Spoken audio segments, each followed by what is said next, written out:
ఢిల్లీ నుంచి ఇప్పుడే దిగినట్టున్నావు. ఢిల్లీ దిగినాం. చిన్న రిక్వెస్ట్ అన్నా, ఈ వర్ధనపేట దగ్గర ఇల్లందా అనే విలేజ్ ఉన్నది.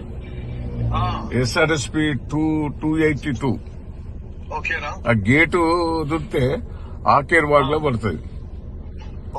ఆకేర్ బాగ్ లో పడితే ఒక 20 గ్రామాలలో ఇప్పుడు నీరు ఎండిపోతాయి. ఆకేర్ బాగ్ లో నీళ్ళు లేక అంటే మరి SRSPలో నీళ్ళు తక్కువ ఉన్నాయి. ఇట్లా ఒక్క 5 రోజులు వదిలిపెడితే చాలే, అలా నీళ్లు ఉంటే చాలు. ఒకసారి మన అనిల్ ఈఎన్సీ చెప్తారా? ఈఎన్సీ అనిల్ కా నేను మాట్లాడతాను. అది రాయించండి సరే అన్న.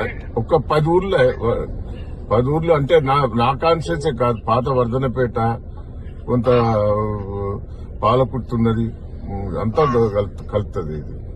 కొంచెం ఈఎన్సీకి రాయించండి అన్న, నేను సాయంత్రం మాట్లాడతాను. ఇప్పుడే ల్యాండ్ అనేది తెలియదు. సరే సరే, అనిల్ గారికి నేను చెప్తా డీటెయిల్స్. ఓకే. సరే సరే.